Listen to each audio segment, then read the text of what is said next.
Good morning students, how are you. आशा है आप सभी स्वस्थ होंगे।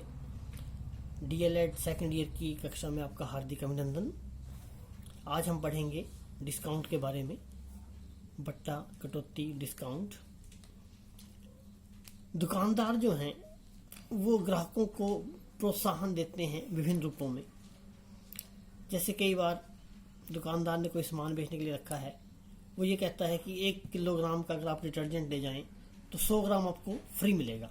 मतलब 1 किलोग्राम के स्थान पर आपको मिलेगा 1100 ग्राम डिटर्जेंट। या 500 ग्राम चाय का पैकेट अगर आप लेते हो तो हम आपको 1 कप फ्री देंगे।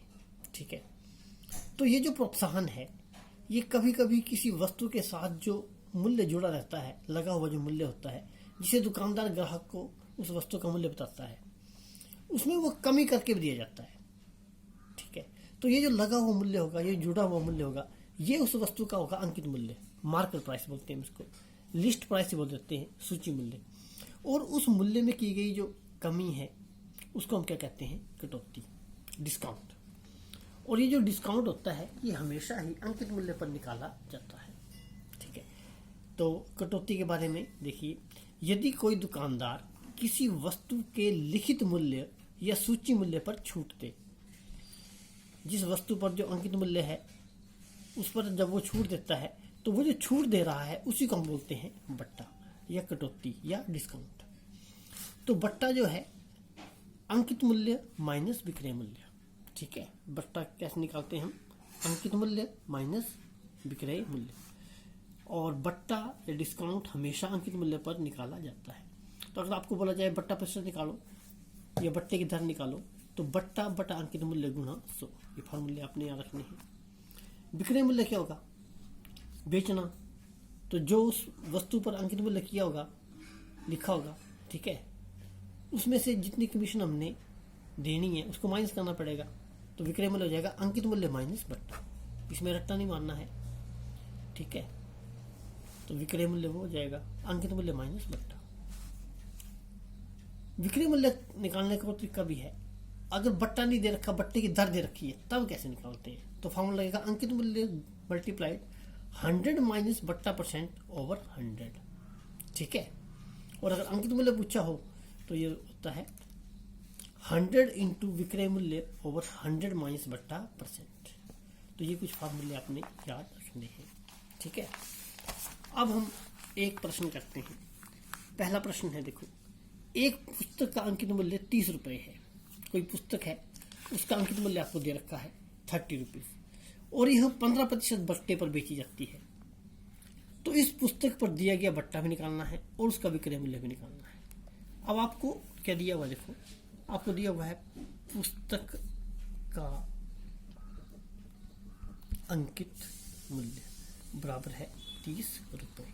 ये बट्टे की दर दे रखी है, तो लिख दो बट्टे की दर बराबर है 15%। अब आपने पूछा इसने इस पुस्तक पर दिया गया बट्टा, तो बट्टा निकाल लो। बट्टा कैसे निकलेगा? 30 का 15%, ये निकलेगा ना, 30 इंटू 15 बट्टा प्रतिशत का होता है 1/100।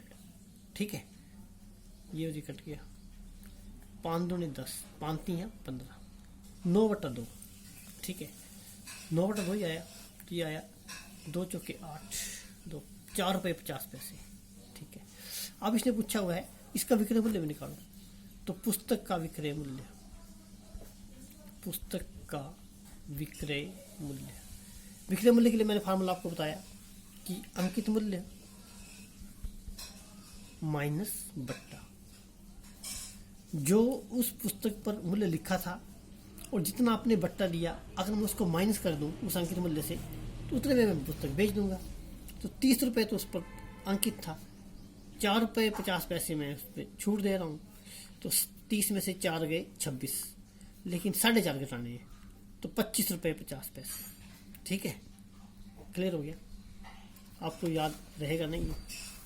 पुस्तक अंकित मूल्य दे रखा था, बट्टे की दर दे रखी थी, तो बट्टा जो है वो अंकित मूल्य पर निकलेगा। ठीक है, बट्टे की दर भी अंकित मूल्य पर निकलती है। तो बट्टा जो है वो कितना दे रहे हैं?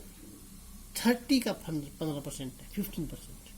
ठीक है, 15% ऑफ ₹30। तो ये हमने सॉल्व किया, 0 से 0 कट गई,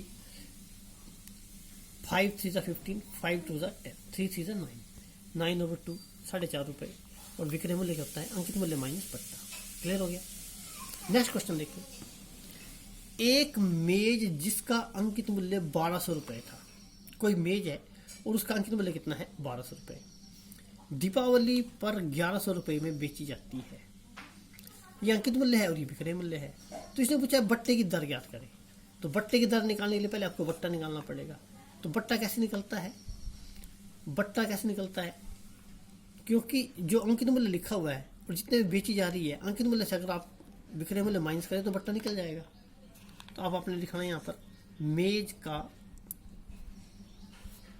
अंकित मूल्य, अंकित मूल्य बराबर है ₹1200, और मेज का विक्रय मूल्य कितना है?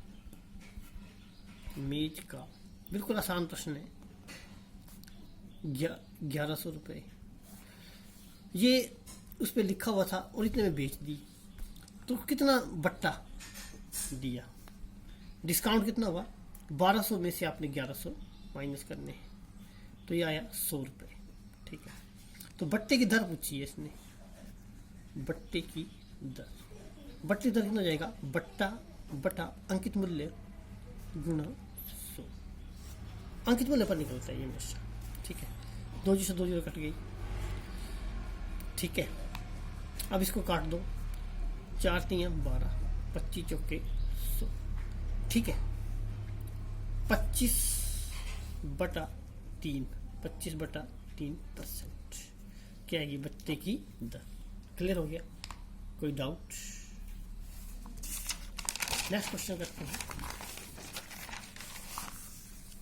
उस अलमारी का अंकित मूल्य ज्ञात करें जो 5% का बट्टा देने के बाद ₹5225 में बेची जाती है।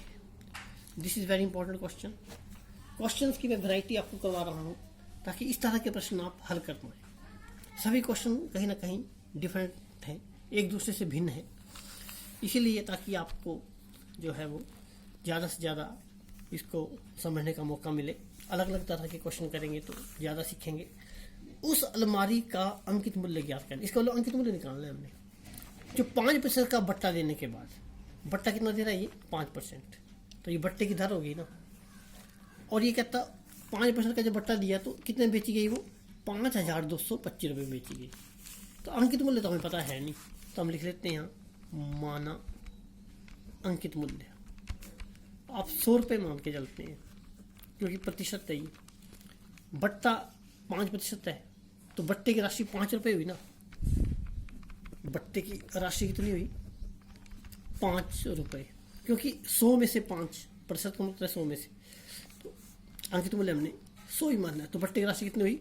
₹5। इसका मतलब विक्रय मूल्य कितना हुआ? ₹100 तो उस पर अंकित था और ₹5 का छूट दे रहे हैं। ₹100 तो अंकित था लेकिन हमने बोला भाई ₹5 छूट है, तो इसका मतलब हमने कितने बेची? वो ₹95 में। ठीक है, अब आप ये देखो, ये आपको विक्रय मूल्य दिया हुआ है और ये भी ये विक्रय मूल्य ही है, तो 2 विक्रय मूल्य आ गए हमारे पास, और अंकित मूल्य हमारे पास ये है ₹100 और अंकित मूल्य पूछा है इसने, तो निकल जाएगा। तो हम क्या बोलेंगे? यदि विक्रय मूल्य ₹95 है तो अंकित मूल्य, ये तरीका है निकालने का। क्या लिखेंगे आप? ₹100। यदि विक्रय मूल्य ₹1 है तो अंकित मूल्य बराबर है 100/95, और यदि विक्रय मूल्य कितना है, कितना दिया हुआ आपको? ₹5225, तो अंकित मूल्य बराबर है 100/95 गुणा 5225। अब इसको सॉल्व करना पड़ेगा। ठीक है, हो सकता है सॉल्व 5 से करते हैं। चलो, 5 1 5, कितने बच गए? 4, 5 9 45। ठीक है, 5 एकम 5, अब नहीं जा रहा है, 0 लग गई। ठीक है, 5 चौके 20, 5 पंजे 25। ठीक है, अब देखो भला 19 से भाग होता है कि नहीं। 19 का टेबल पढ़ना है। ठीक है, तो देखो 19 6 से कितने होते हैं? 6 9 1, 96 114, तो ये ज़्यादा हो जाएगा, 5 बार जाएगा। 19 5 सा 95, ठीक है। 14 में से 5 गए, 9 रहे और 5, 19 5 सा 90, बहुत बड़ी तरीके से कट गया ये। तो ये आया 55, तो ये आया 5500 rupees. I think you have very well understood this question. तो क्या प्रश्न था? उस अलमारी का अंकित मूल्य ज्ञात करें जो 5% का बट्टा देने के बाद 5225 रुपये में बेची जाती है। इसका मतलब अंकित मूल्य कितना था? 5500, ठीक है। ज़्यादा ही आएगा क्योंकि बट्टा भी दे रहा है वो, तो इस जो इसने विक्रय मूल्य दिया हुआ है उससे ज़्यादा ही आना था। इसका आंसर ठीक है, ठीक है। The next question is, this is very important question. ये क्वेश्चन एक बहुत इंपॉर्टेंट क्वेश्चन मुझे लग रहा है जो भी हम करने जा रहे हैं। ये लिखता है, एक दुकानदार वस्तु के अंकित मूल्य पर 10% छूट देता है। अंकित मूल्य पर कितनी छूट दे रहा है वो? 10%। 1080 रुपये में खरीदी गई वस्तु पर यदि वह 25% लाभ प्राप्त करना चाहता है तो उसे क्या मूल्य अंकित करना चाहिए? ये थोड़ा सा क्वेश्चन घुमाया हुआ है, इसको कैसे करना चाहिए? देखो, ये बोलता है अंकित मूल्य पर 10% की छूट दे रहा है वो, है ना। तो अंकित मूल्य आपको या क्रय मूल्य मानना चाहिए हमें 100 रुपये। ये बोल रहा है भाई 1080 रुपये में खरीदी गई वस्तु है, अगर वो 1080 रुपये में खरीदी गई वस्तु पर 25% लाभ प्राप्त करना चाहता है, आपने पहले क्रय मूल्य मान लेना 100 और लाभ चाहता है वो 25%, ठीक है। फिर आपका विक्रय मूल्य निकल जाएगा, विक्रय मूल्य निकल जाएगा ना, तो वही निकालना पड़ेगा आपको। क्या निकालना पड़ेगा? विक्रय मूल्य। तो इसने पूछा क्या है, 1080 रुपये में खरीदी गई वस्तु पर अगर वो 25% लाभ प्राप्त करना चाहता है तो उसे क्या मूल्य अंकित करना चाहिए? इसने अंकित मूल्य पूछा हुआ है। तो आप मान लो इसमें, माना वस्तु का क्रय मूल्य लिख लो 100 रुपये।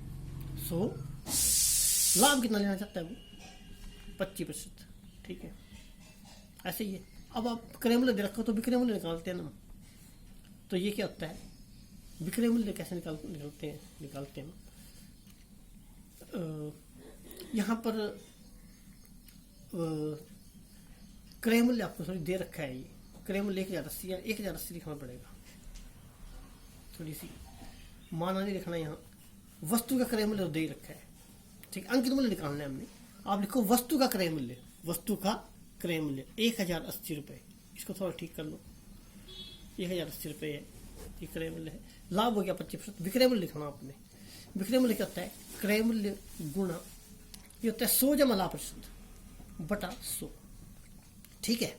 अब इसको काटो, 25 जो के 100, 25 पंजे 125, 4 दूने 8 हो गए, कितने आए ये? 4 दूने 8, 2, 4 सत्ते 28, 0 की 0। 270 गुणा 5 करना पड़ेगा। 270 को 5 से गुणा कर देते हैं, 0 7 में 35, 3 5 में 10 3 13, इसका मतलब 1350 रुपये आया। कितना है? 1350 रुपये। हमें यहाँ से थोड़ी सी पहले मैंने यहाँ लिख दिया था माना नहीं है, ये क्रय मूल्य दिए हुए हैं, ठीक है। तो क्रय मूल्य लिखना था आपने 1080 रुपये, 1080 रुपये। लाभ ये दे रखा, तो विक्रय मूल्य निकाल लो आप, ठीक है। अब आपने लिखना माना वस्तु का अंकित मूल्य, माना वस्तु का अंकित मूल्य मान लिया आपने। कितना मान लिया? 100 रुपये, ठीक है। अब बट्टा कितना चाहिए उसको? बट्टा कितना दे रहा है वो? ये लिखा ना, एक दुकानदार वस्तु के अंकित मूल्य पर 10% छूट देता है, तो बट्टे की दर है 10%। तो बट्टा जो है वो 100 रुपये में दे रहा है ना वो, तो 100 का 10% हो गया, 100 का 10%, तो ये हो गया 100 गुणा 10 बटा 100, यानी कि 10 रुपये दे रहा है बट्टा, यही मतलब। तो विक्रय मूल्य यहाँ निकल जाएगा। अंकित मूल्य में से जो छूट दी, बट्टा दिया, वही निकलेगा विक्रय मूल्य, तो 90 रुपये आ गया। अब आपका काम हो जाएगा, क्योंकि एक विक्रय मूल्य ये, एक विक्रय मूल्य ये। तो आप बोलेंगे अगर विक्रय मूल्य 90 है तो अंकित मूल्य कितना है? 100, ऐसे ही है ना। तो यदि विक्रय मूल्य 90 रुपये है तो अंकित मूल्य बराबर है 100। यदि विक्रय मूल्य ₹1 है तो अंकित मूल्य बराबर है 100/90। और यदि विक्रय मूल्य भी आपने निकाला था, ये निकाला था आपने 1350 और रुपये है तो अंकित मूल्य बराबर है 100/90 गुणा 1350। 0 से 0 कट गई, 9 एकम 9, 4 रह गया, 9 पंजे 45, 0। इसका मतलब 1500 रुपये आया, 1500 रुपये। तो ये प्रश्न हो गया। ये वस्तु का क्या है? अंकित मूल्य। ठीक है, अतः वस्तु का